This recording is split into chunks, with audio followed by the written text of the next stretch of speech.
Welcome to the sixth lesson in the curriculum Grammar with Clarity for Everyone. This particular lesson is going to be lengthy.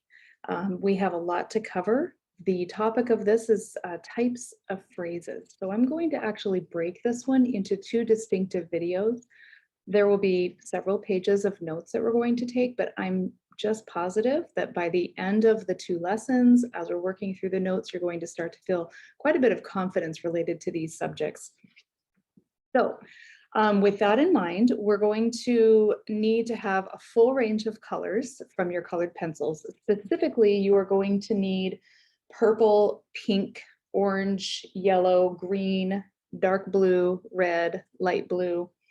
Yep, I think that's all of them. And you need a sharpened pencil. You need several sheets of college-ruled notebook paper. All right, let's begin. All right, the first thing we're going to do is go ahead and put 6A. We're going to have 6A and 6B. So let's put 6A on one sheet of paper. And then we're going to have a second sheet of paper, not the back side of this one, but a second sheet that is also going to be labeled 6A. So 6A will have two sheets that we're going to go back and forth between them throughout this lesson. The next thing I want you to do is identify the title of these notes, which will be types of phrases.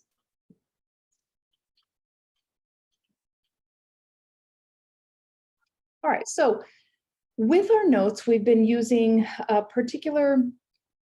different strategies. We've been using bullet points, asterisks, color, making sure that we have good white space going on, bolding things, using blocking.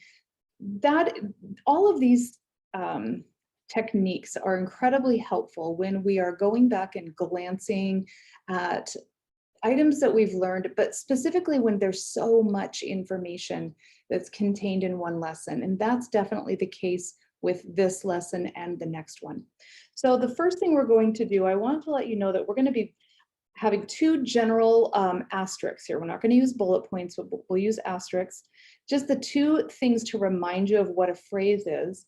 And from that point forward, we're going to be breaking down each type of phrase. Okay, so the first thing you're going to do is go ahead and write an asterisk, not a bullet point, an asterisk. And you're going to write a phrase is a group of words with a job to do.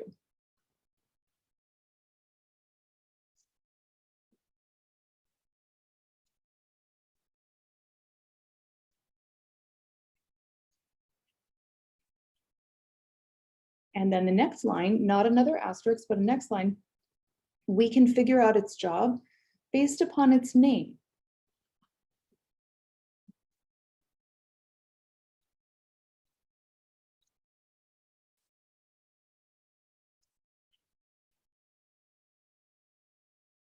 Okay, now we're going to skip a line and do another asterisk.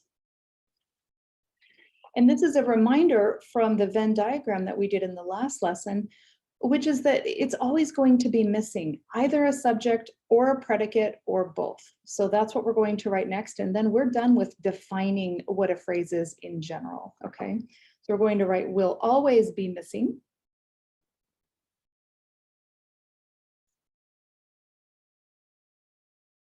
Either a subject, and then we're going to underline a subject, comma, a predicate, and underline a predicate, comma, and then or both. Give that two exclamations and underline or both. We also want, so these are the three things that we want to be underlined because we want that to jump out at us. But also another part of this statement here is that the fact that something's going to be missing. So we want the fact that something's going to be missing to jump out when we're glancing at this paper. That's why we're going to put a box around that, okay? So again, just some little note-taking strategies. The next thing we're going to do, and we're going to be going back and forth between our two sheets of paper, we're going to create a phrase poem. So we're going to just over here, go down a couple of lines and then over to the right, a phrase poem. This is a little trick to help you kind of remember the distinction. And then come down, actually let's underline phrase poem, come down to the first skip a line, come down here, and I want you to write, and notice how there's all this space over here. This is important because we're going to be writing something else here, okay? I want you to write the friendly teenager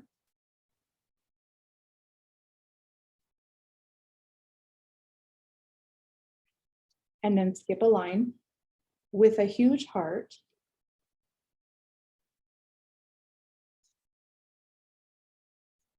and then skip a line, has stood firm.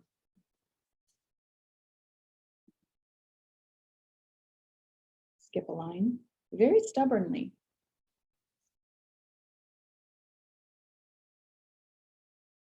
And then the last line, protecting the bullied student.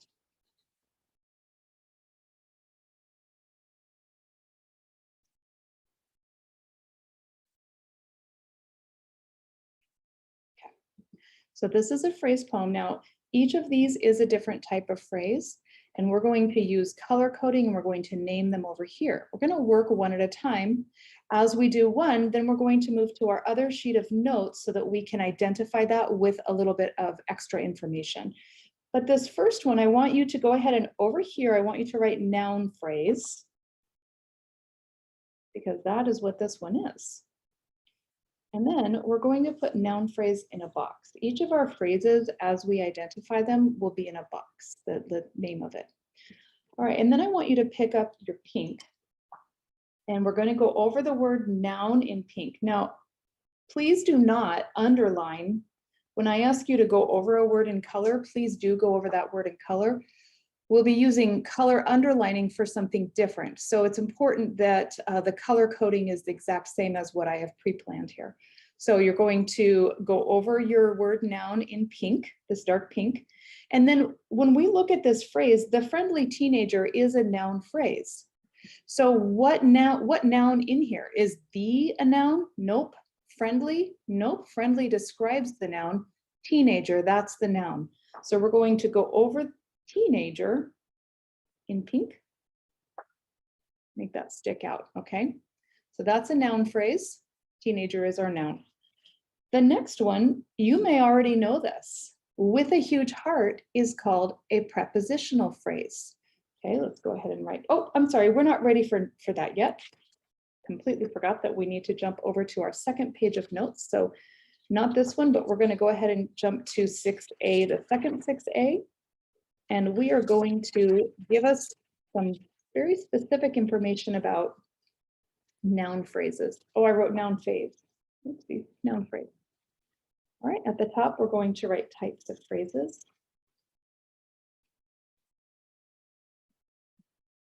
And then we're going to write noun phrase.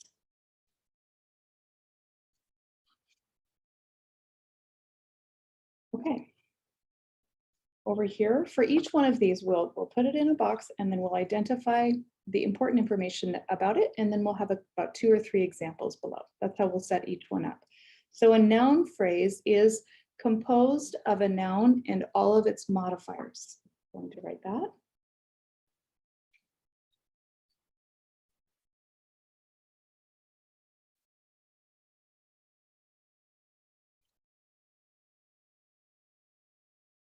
Okay.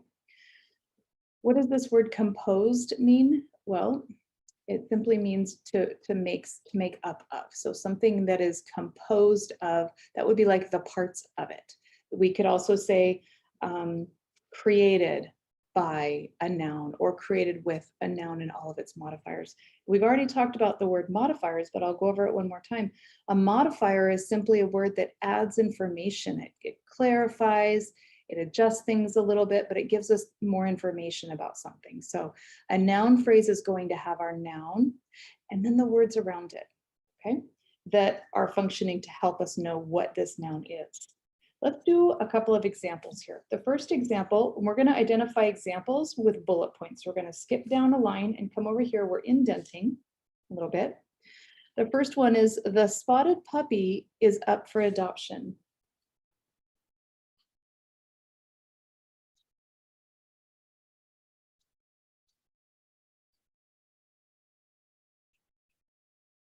Okay, this is not a noun phrase. This is an independent clause. It's a complete sentence, but within this sentence, we do have a noun phrase. So first we want to pick our noun. What noun? Puppy.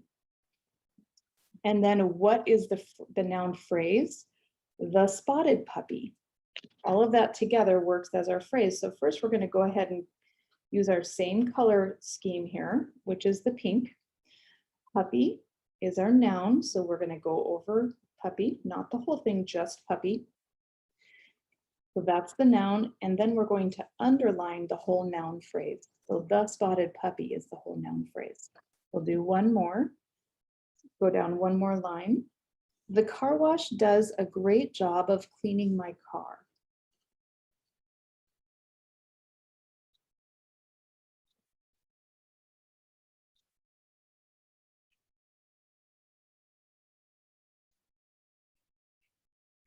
Okay. What is our noun here? Car wash. Okay. We could just say wash. Car wash is the type of wash. The car wash is the whole noun phrase. Okay. And so you can see this is going to be our order.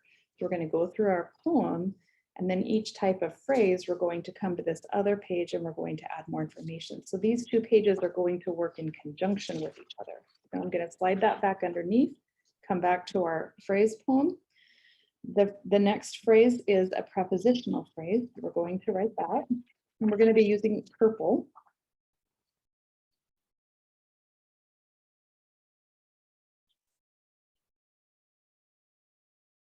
And again, we want to put our phrases in boxes. We'll go over preposition in purple.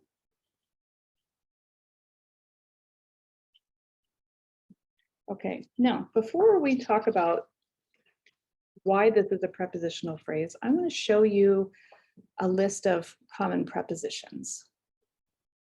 Okay, so prepositions, these are really special words. They're really easy to pick out actually, because they are words that show us direction, time, place, location, and relationships between two or more nouns or pronouns. So if you look at these words like aboard, about, above, across, after, against, among, I'm just reading a few, between, beyond, down, throughout, toward, underneath, coming over to the third column, during, into, like, near, until, upon, with, within, without.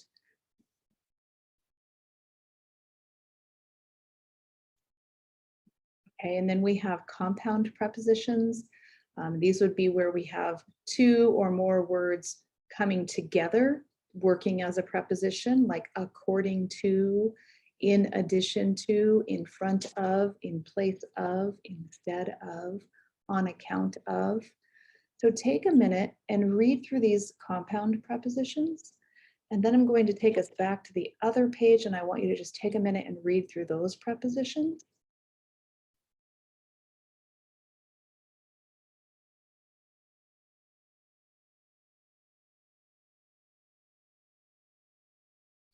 Okay, I had forgotten to ask you to just quietly read through this. Actually, you can read them out loud or to yourself, but just take a minute and go through all three columns.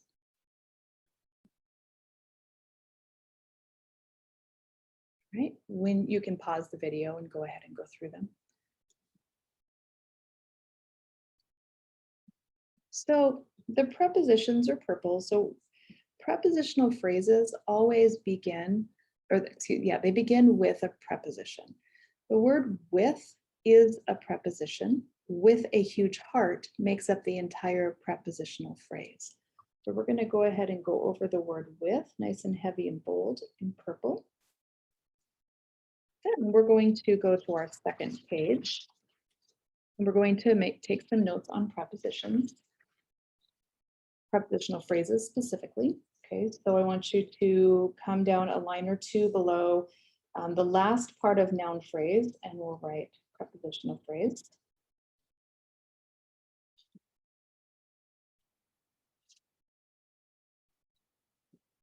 So by definition, a preposition shows direction. So we're going to write that really quickly. Prepositions show direction, time, place, location, and relationships between two or more nouns.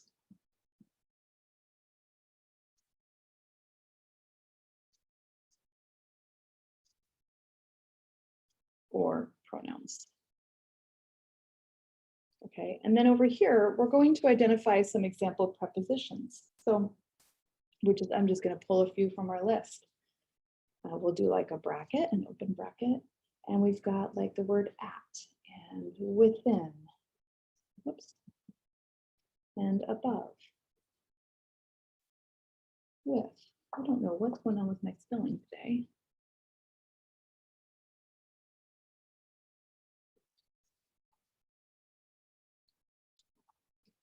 And we'll do around, for, in, near. Always helpful to have just a basic list of prepositions to kind of help you remember what they are. It's also very easy to Google a list of prepositions if you need to. If you're ever not totally sure if something is a prepositional phrase, just Google prepositions and see if you can find that word on the list. If it does one of these jobs, if it shows direction, time, place, location, relationships between two or more pronouns, then it's more than likely a preposition. Okay, so we're using purple. So let's go over preposition of purple.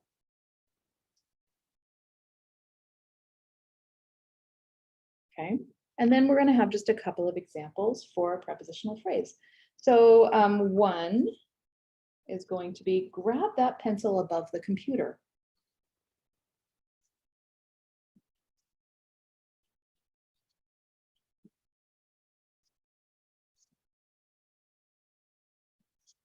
Okay, so again, this is not a prepositional phrase. This is a sentence. This is an independent clause, but it has a prepositional phrase in it. So how do we determine the prepositional phrase? Well, first we have to find the preposition. Above is a preposition. It helps us know the relationship between pencil and computer, that the pencil is above the computer. So it shows us the relationship between them. It also tells us the direction of where the location of where the pencil is. So above is our preposition. So let's go over above in purple. Okay, and then the whole prepositional phrase is going to follow the preposition above the computer. Now, we might have quite a bit more going on in this sentence. The entire rest of the sentence would not be part of the prepositional phrase, and many sentences have more than one prepositional phrase in them. And how do we find them? We find the preposition, and then we find the words that go with it. Okay, so that's the first example, and the second example is going to be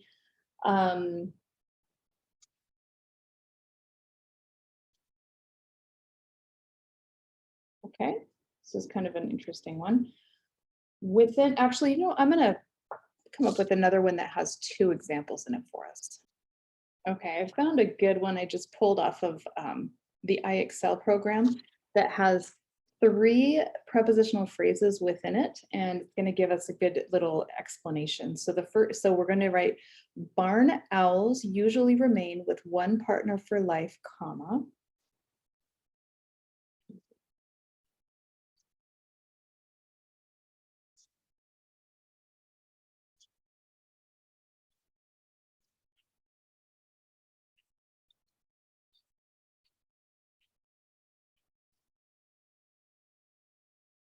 But according to a recent study, comma,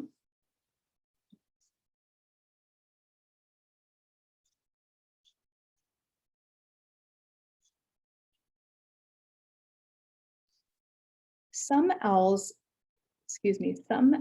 pairs will separate if they cannot breed.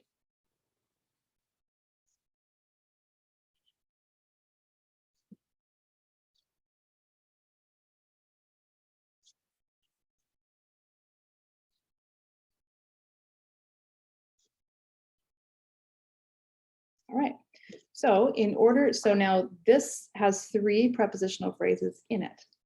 In order to identify the prepositional phrases, we need to read through it and see if we can identify the prepositions.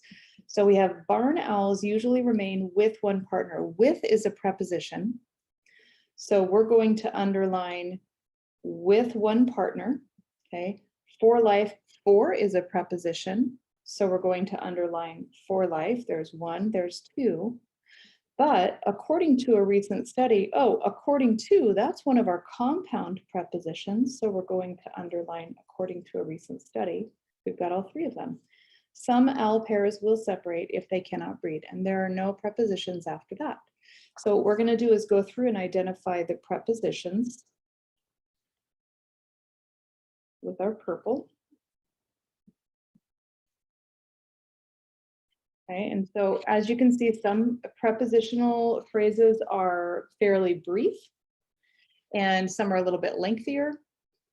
Don't be afraid to identify a compound preposition, which is going to be two or more words, and we consider that the preposition, and so what follows it will be the whole phrase, okay? All right, now we're going to move down to the phrase has stood firm. This is a verb phrase. We're going to write verb phrase. Okay, and we're going to use orange for this. We're going to go over our word verb in orange, and then has stood is going to be our verb. Right, and then we're going to go ahead and shift to our second paper, and we're going to do a little bit of notes on verb phrases. Okay, our next line here.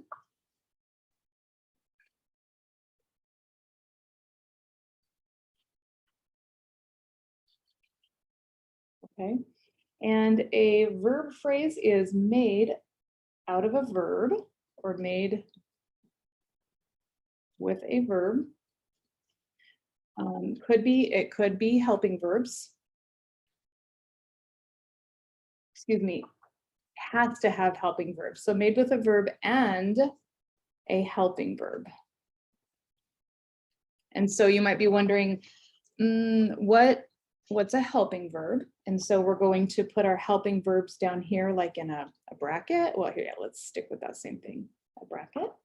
So we're going to have words like should, could, will, shall, have. What do we have on this one?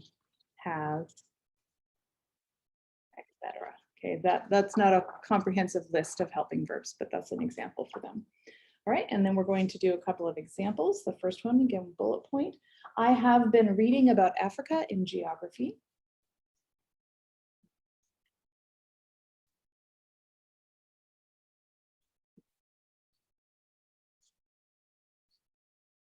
I'm just going to stop it there. I'm going to pick up my orange because orange is what we're using for verb. So I'm going to go over verb in orange, and I want to go over helping verb. Gosh, that did not come out clear for me. Well, hopefully yours is a little bit clearer than mine. And the helping verbs, let's put those in a bracket. An orange bracket, I mean. Box there. And then have been.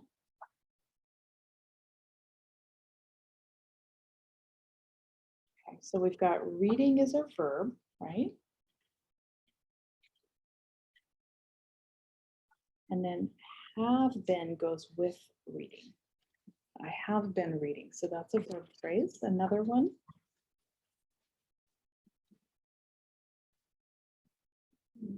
This comes from the novel Lord of the Flies. Piggy could not see without his glasses.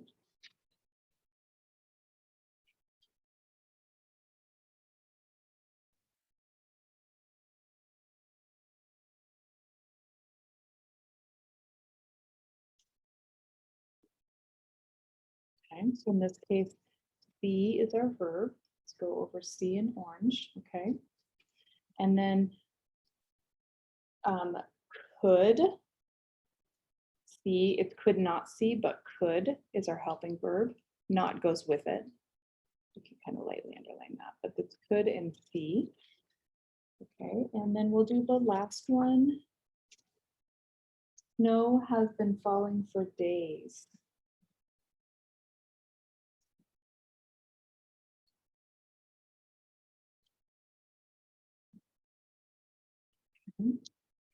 Falling is our verb. And then has been goes with that to make our verb phrase. All right, we're going to now move on to the next one. We are almost done with today's lesson. We have, after verb phrase, we have adverb phrase. So very stubbornly is our adverb phrase. Okay, who remembers what an adverb is? I'm going to tell you a little secret. You definitely know nouns. You definitely know verbs. Well, adverb, if you just think about the word add in front of verb, it just means that we're adding to a verb. We're modifying a verb. We're providing additional information about that verb, okay? Telling us how the action was done. So that's how you can determine what an adverb is. You're adding to the verb. So an adverb phrase, we're going to use our green for that, our dark green.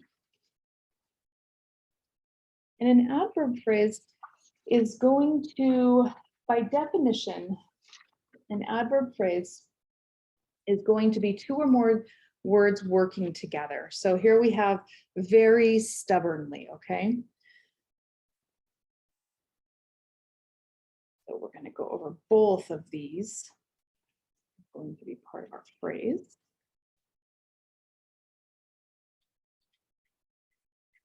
Okay, and now let's go to here. And I have filled up my page here. You probably filled up yours. So I'm going to actually turn 6A over.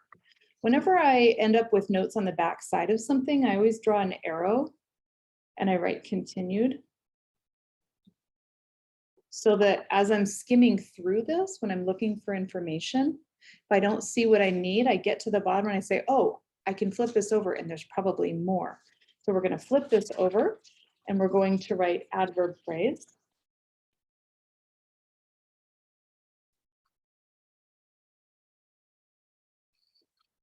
Okay, so an adverb phrase is going to be two or more words working together to function as an adverb.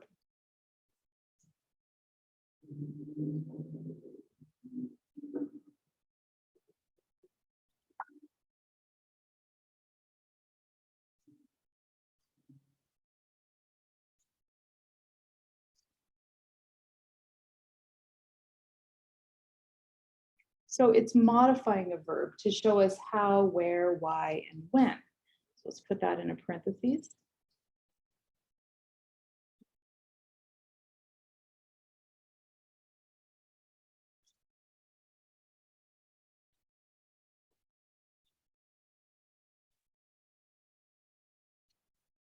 Okay.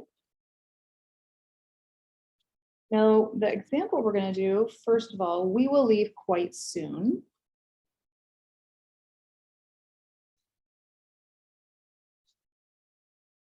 Okay. The adverb phrase here, we are using green, right? Yep.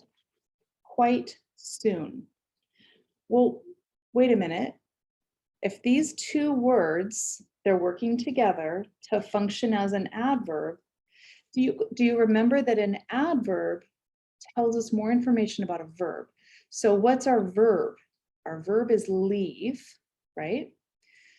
And quite soon gives us more information about leave. So we're going to draw an arrow from quite soon to leave. Quite soon is our adverb phrase. The next one, we're going to do just one more example with this. The lesson went surprisingly well considering the hard content.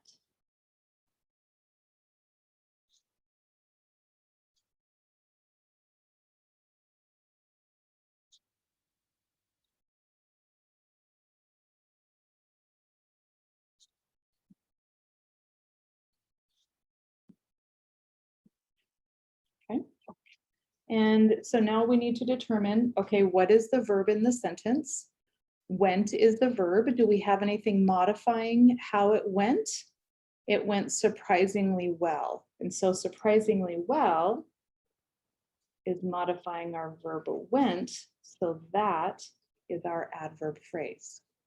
Okay. Oh, I should have gone over adverbing. Go ahead and do that too. And then the next one we're going to look at here is the verbal phrase, verbal phrases, and then we are, I believe, done with this lesson.